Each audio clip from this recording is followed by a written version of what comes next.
दोस्तों, आज हम लोग नेपोलियन बोनापार्ट की लाइफ हिस्ट्री के बारे में जानने की कोशिश करेंगे। सबसे पहले तो ये जान लें कि नेपोलियन बोनापार्ट के माता पिता कौन थे। उनके माता पिता कार्लो मारिया, जिनको बाद में काउंट बोनापार्ट इटली यूनिवर्सिटी से टाइटल मिला था, वो उनके पिता वालिद थे।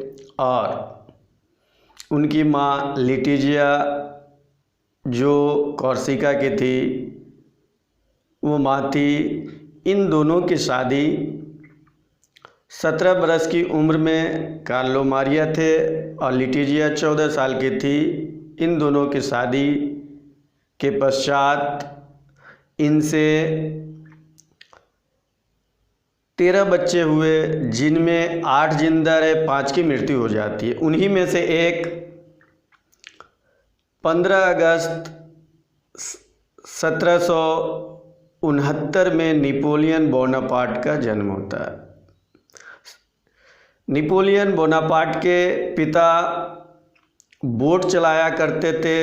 उन्हें काफ़ी गरीबी का सामना करना पड़ता था। फाइनेंशियल प्रॉब्लम की वजह से कई एक काम उन्होंने किया।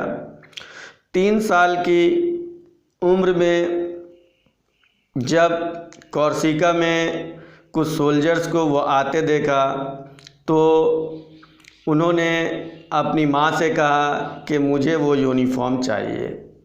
तो उसकी माँ ने क्या कहा? उसकी माँ ने कहा कि मैं तुम्हें ओरिजिनल वाला दूंगी। वो काफ़ी खुश हुआ। उसके बाद कॉर्सिका, जहाँ वो पैदा हुए थे, जो एक टापू आइलैंड था, वो फ्रेंच आर्मी के कंट्रोल में आ गया। और चूँकि फ्रेंच गवर्नमेंट के अंडर में था, इसलिए कॉर्सिका गवर्नमेंट के गवर्नर के बोलने पर 3 बच्चे का दाखला फ्रेंच आर्मी के स्कूल में हो जाता है। वहाँ नेपोलियन जब पढ़ते हैं तो फ्रेंच वाले बच्चों से झगड़ा वगैरह भी होता है। तो उसमें हमेशा वो लड़ते कि कॉर्सिका के लोग बुज़दिल नहीं होते हैं। तो उनके टीचर ने जब एक बार उनको देखा तो कहा कि ये बच्चा का बॉडी जो है वो सीमेंट का बना हुआ, इसके मन में ज्वालामुखी अंदर से उबल रही है। उसके बाद जब वो बड़े हुए तो उन्हें पेरिस में आर्मी स्कूल में दाखिला कर दिया गया, लेकिन वहाँ उन्होंने 2 साल का कोर्स सिर्फ 1 साल में कंप्लीट कर लिया। जब उसे पहली बार तलवार मिली तो उसने कहा कि ये तलवार तो फ्रांस के मेटल की बनी हुई है, धातु की बनी हुई है, लेकिन ये धार हमारी होगी। मतलब ये कि कॉर्सिका को मैं फ्रांस के चंगुल से आज़ाद करवा लूँगा। इस तरह से उन्होंने जब देखा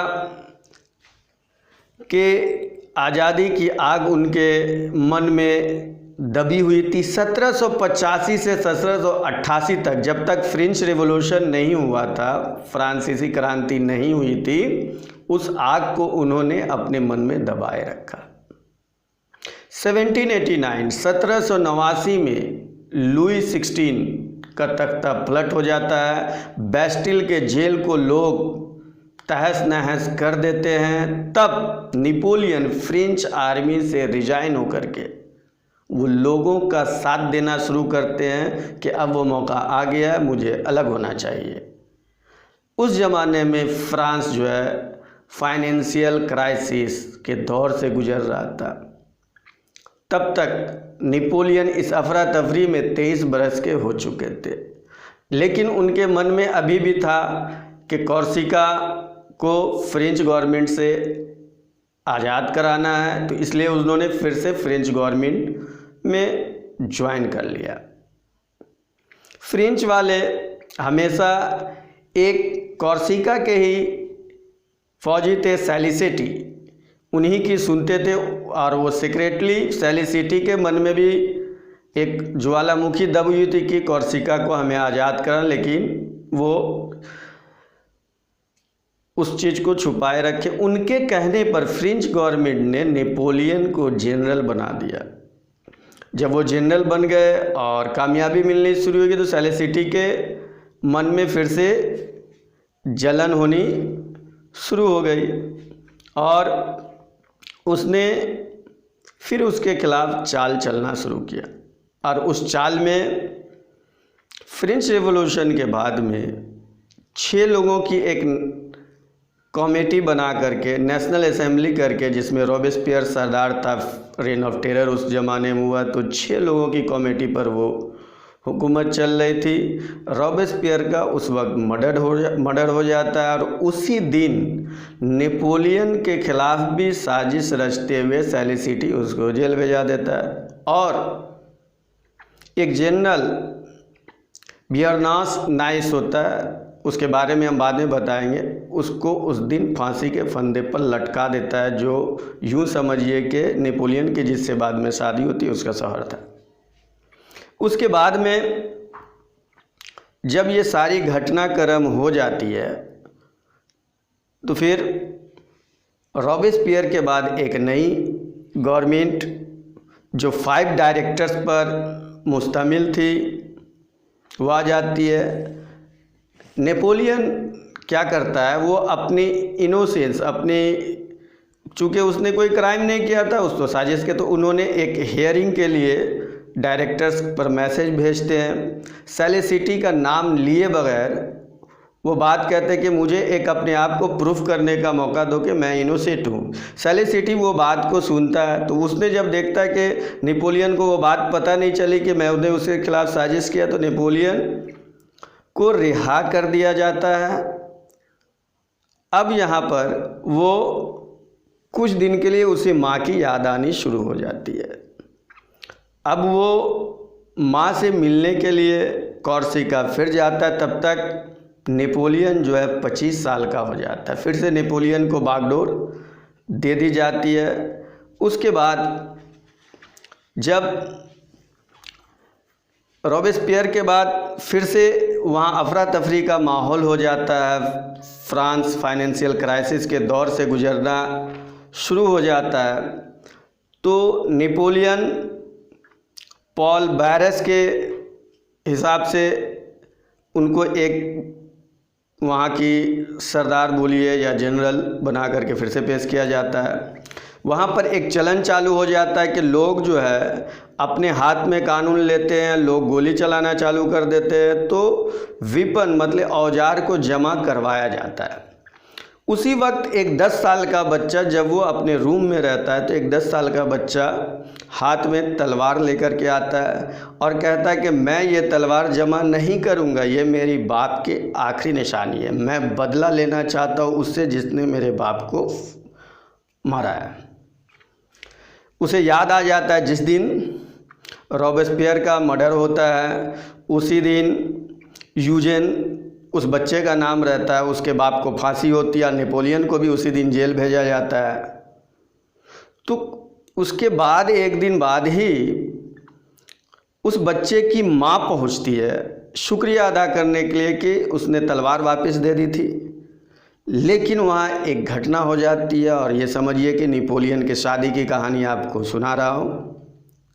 नेपोलियन यूजेन उस बच्चे की माँ की खूबसूरती देखकर काफ़ी अचंभित हो जाता है और उसकी माँ उस औरत उससे कहनी शुरू करती है कि यूजेन के बाप ने कोई चीज़ छोड़ के नहीं गए और यूँ समझिए कि ये खूबसूरती ही मेरा हथियार है और इसी के बदौलत मैं चल रही हूँ।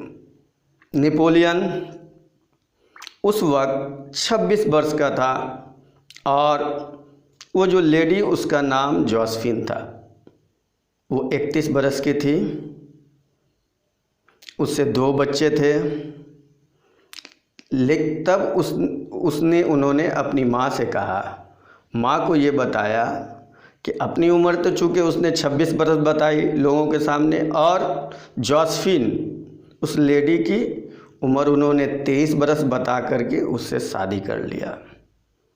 लेकिन उस डायरेक्टरी में जो 5 मेंबर थे जो रूल कर रहे थे फ्रेंच पर, उनमें एक पॉल बैरस था जो जोसेफिन को चाहता था। तो उसने क्या किया, शादी के दूसरे ही दिन नेपोलियन को इटली और ऑस्ट्रिया फतह करने के लिए भेज दिया जाता है। नेपोलियन ने, चूँकि उनके मन में ही रचा बसा जनरल का खून था, तो इसलिए उन्होंने ऑस्ट्रिया पर प्लान किया, दो तरफा अटैक किया। तो ऑस्ट्रिया तो उसके काबू में आया।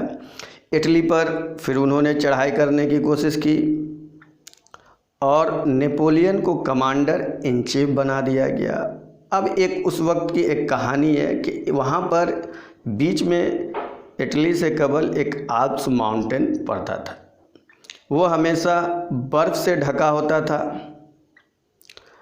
वहाँ पर एक औरत से उनकी मुलाकात होती है, फ़ौज जब लेकर के रहता है, तो औरत टोकती है कि भाई उस पहाड़ी के उस पार आज तक कोई जाने के बाद वापस नहीं आया, तुम कौन हो। तो नेपोलियन को और जाग जाती है मन में कि मैं और जाऊंगा। उसने कहा कि मैं नामुमकिन को मुमकिन ही करता। उन्होंने कुछ हीरे जवाहरात उसे दिए और उस बुढ़िया ने उसे आशीर्वाद भी दिया। और वो फ़ौज चूँकि पीछे खड़ी थी, सुन रही थी, फ़ौज हिचकिचा रही थी, तो फ़ौज को उन्होंने आश्वासन दिया, भरोसा दिया कि ठीक है, मैं जब पार कर लूँगा तब तुम रुक कर के वापस चले जाना और उसके बाद में मैं जब कहूँगा तब। तो उसने आगे बढ़ना शुरू किया। जब वो पहाड़ी को पहाड़ कर रहे थे तो लोगों ने, फ़ौजों ने पूछा कि भाई आल्प्स माउंटेन कहाँ है। तो बोला आगे जो बड़गी पहाड़ी है वही है, आप इसे पार करो। जब उसने पार किया और दूर चले गए तो फ़ौज ने फिर पूछा कि कौन सी पहाड़ी है। बोले कि तुम लोगों ने ऑलरेडी आल्प्स माउंटेन को पार कर चुका है। अब ये बात फौजियों के अंदर एक भरोसा जगी, उनकी हिम्मत जाग गई। लेकिन नेपोलियन के पास खाने के जो स्रोत थे, स्कैर्सिटी ऑफ फूड हो गई, मतलब खाना नहीं बचा। अब फौज को लेकर के आगे बढ़ने की ताकत नहीं, इतने थक चुके थे। तो उसके दिमाग में एक ख्याल आया। उसने वहाँ डिप्लोमेसी चली, उसने इटली की फ़ौज को डराया। डराने के बाद कहा कि मेरी जीत इटली पर तय है, हमारे पास हथियार बहुत ज़्यादा हैं। सोच लो अगर जंग हुई तो खून की नदियाँ बह जाएंगी। जो आल्प्स माउंटेन को क्रॉस कर सकता वो क्या नहीं कर सकता। मुझसे डरो मत, मैं कॉर्सिका का हूँ जो कि पहले इटली का ही हिस्सा था। इस तरह बिना जंग किए वो इटली पर फतह पा जाता है और उसे इसके बाद में लिटिल कॉर्पोरल का खिताब मिल जाता है। तो यूँ समझिए कि 12 महीने में उन्होंने 18 बड़ी जंग और 64 छोटी बड़ी लड़ाई लड़ी। इटली में रहते हुए डायरेक्टरी के मेंबर ने सोचा कि अब वो मेरी बात नहीं मान रहा। उसने फिर एक चाल चली, डायरेक्टरी वालों को कहा कि मुझे और परेशानी हो रही है तो सेंट्रल आर्मी भेजा जाए। तो डायरेक्टरी जो कि फ्रांस पर रूल कर रही थी, वो हमेशा नेपोलियन को अपने चंगुल में रखना चाहते थे। उन्होंने सेंट्रल आर्मी भी मंगवा ली। इस तरह से इटली और ऑस्ट्रिया पर जीत के बाद नेपोलियन की फ्रांस में पूजा होने लगी। लेकिन एक और बात थी कि वहाँ जो डायरेक्टरी चल रही थी, उस डायरेक्टर में मेंबर बनने के लिए 28 वर्ष की ज़रूरत थी। 28 मतलब 48 साल की, 48 साल का उम्र होना ज़रूरी था और उनकी उम्र उस वक्त 28 साल थी। लेकिन अब नेपोलियन बन तो नहीं सकता था, इसलिए फिर उसी समय अचानक इंग्लैंड पर अटैक करने का डिसीजन फिर चला। तो उस वक्त उसने ख्याल छोड़ा। इंग्लैंड चूँकि समुद्री ताकत में काफ़ी ज़्यादा थे और इंग्लैंड इंडिया जो आते थे वो इजिप्ट के रास्ते यानी मिस्र के रास्ते से आते थे। नेपोलियन के दिमाग में ख्याल आया कि अगर इजिप्ट को कंट्रोल कर लिया जाए, मिस्र को कंट्रोल कर लिया जाए तो बिजनेस पावर जो है इंग्लैंड का वो कंट्रोल हो जाएगा। इसलिए नेपोलियन 40,000 फौज लेकर के इस तरफ हुए और ब्रिटिश से नज़र बचाते हुए मिस्र की तरफ रवाना हो गए। वहाँ पर ममलूक काफ़ी जुल्म ढाते थे। तो उन फ़ौजों के बारे में तुर्की और इजिप्ट को बताया कि मैं इनको फ़तह कर लेता हूँ, इनको साइड कर दो। उन लोगों ने इनका इस्तकबाल किया। नेपोलियन मिस्र में जाने के बाद मुसलमान हो गया या उस तरह किया और नमाज भी पढ़ा, एक मस्जिद भी वहाँ बनाई। जब ये खबर ब्रिटिश को पहुँची तो 1798 में एक लड़ाई हुई और इस लड़ाई में नेपोलियन हार गया। लेकिन वो नज़र बचाते हुए डायरेक्टरी को फिर बेवकूफ़ बनाया कि मैं हारा नहीं हूँ, मैं अभी भी मिस्र में हूँ। और वो उस तरह से किसी और रास्ते से वो फ्रांस पहुँच गया। फ्रांस पहुँचने के बाद उसने सबसे पहला जो काम किया, उसने डायरेक्टरी को भंग की, उसमें से एक मेंबर को लिया और एक नया कॉन्सुलेट बना दिया। उसमें वो फर्स्ट कॉन्सल हो गया और 2 आदमी और रखा जो कि एडवाइजरी थे। मतलब ये 3 मेंबर पर ये कॉन्सल हुआ। इस कॉन्सुलेट में पहला जो है मेंबर जो हुआ वो नेपोलियन बोनापार्ट हुआ और ये 10 साल का एग्रीमेंट हो गया। अब 10 साल के लिए नेपोलियन फ्रांस पर रूल करने लगा। इस ज़माने में ये मशहूर हो गया कि what is France, the answer is Napoleon. मतलब जो फ्रांस नेपोलियन है या नेपोलियन फ्रांस है। इस तरह का वो लगभग हुकूमत करने के लिए लगभग 18 घंटे खटा करता था। इस क्रम में उसने, इस घटनाक्रम में उन्होंने 1804 में एक नेपोलियन जस्टिस कोड बनाया। 95% लोगों ने इसे पसंद किया। अब उन्होंने तमाम सेनेटर को ये कहा कि उसके मन में आप आशा जगी कि मैं राजा बनूं, बादशाह बनूं।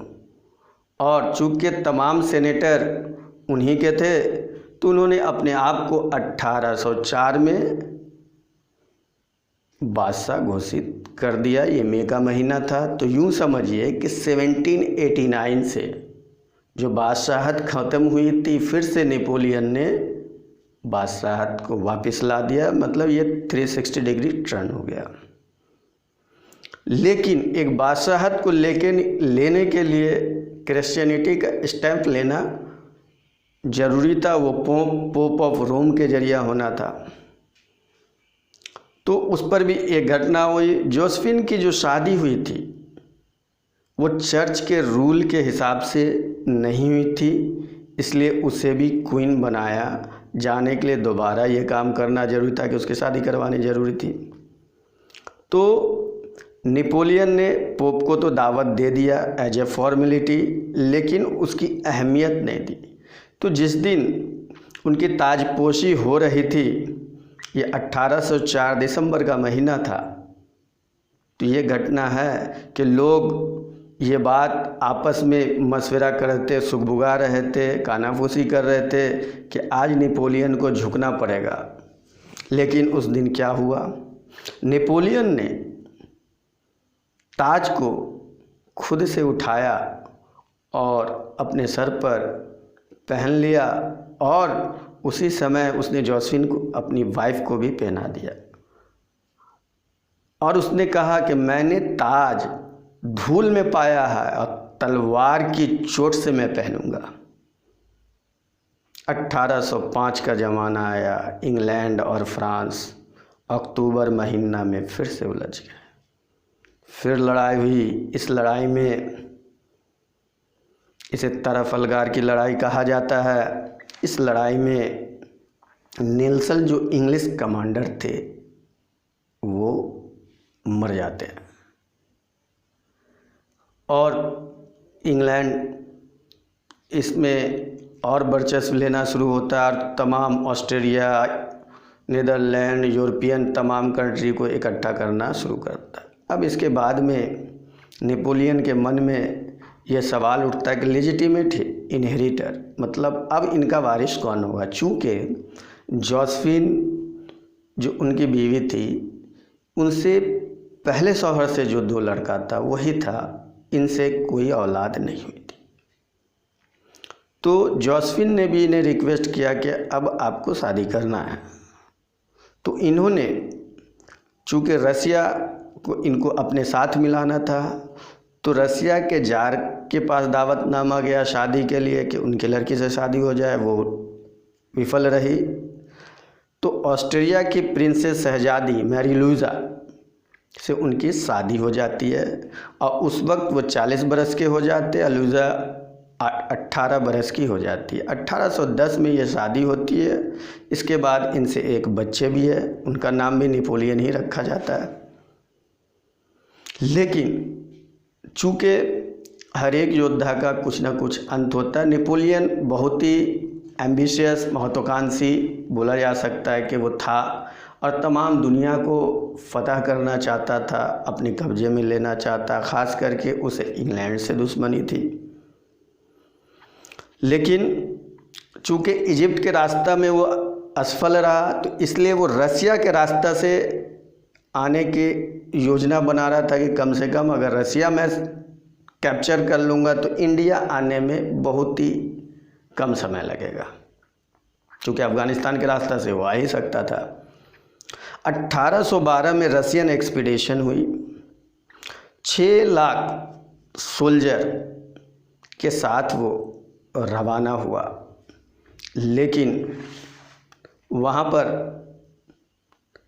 रशिया जाने के बाद में उन लोगों ने चाल चली, रास्ते के तमाम जो खाने पीने के सामान रसद हो सकती थी उन तमाम चीज़ों को रशियन वालों ने हटा दिया। और जब ये मास्को पहुँचे तो वहाँ आग लगा दी गई। इसके बाद में डर से सिपाही उल्टे भागने लगे। रास्ते में खाने का प्रबंध नहीं था, उस वक्त ठंड काफ़ी पड़ने लगी। अब ये समझिए ये 6 लाख सोल्जर्स लेकर के गए थे, 90% आर्मी इसी तरह से मर जाती है। 60,000 सोल्जर्स को लेकर के ये वापस आते हैं और 1813 में फ्रांस को फोर्थ कॉलिशन इंग्लैंड, जब नेपोलियन रसिया से वापस आता है तब तक देर हो चुकी होती है। फ्रांस को इंग्लैंड की अगुवाई में ऑस्ट्रिया भी जो साथ में होता है 5 लाख फौज द्वारा घेर लिया जाता है और फिर से लुई 18 को तख्त सौंप दिया जाता है। जब नेपोलियन वापस आते हैं तो उनको एल्बा नाम के टापू में 400 सोल्जर्स के साथ में, जिसमें उसकी माँ को भी साथ में दिया जाता है, और 20,000 के अलावेंस के साथ उनको एल्बा टापू भेज दिया जाता है। लेकिन वहाँ नेपोलियन फिर से दोबारा आने की योजना बनाने की कोशिश करता है और लुई 18 फ्रांस को चलाने में विफल हो जाता है। 1200 सोल्जर्स को साथ लेकर के नेपोलियन फिर फ्रांस के लिए रवाना हो जाता है। फ्रांस आने के बाद में वो वहाँ जो फ़ौज पहले से इंग्लैंड की तैनात रहती है उनको ये समझाने में कामयाब हो जाता है कि मैं 50 बड़े लोगों को से मेरी बात हो चुकी है और मैं फिर से फ्रांस का राजा बन गया हूँ।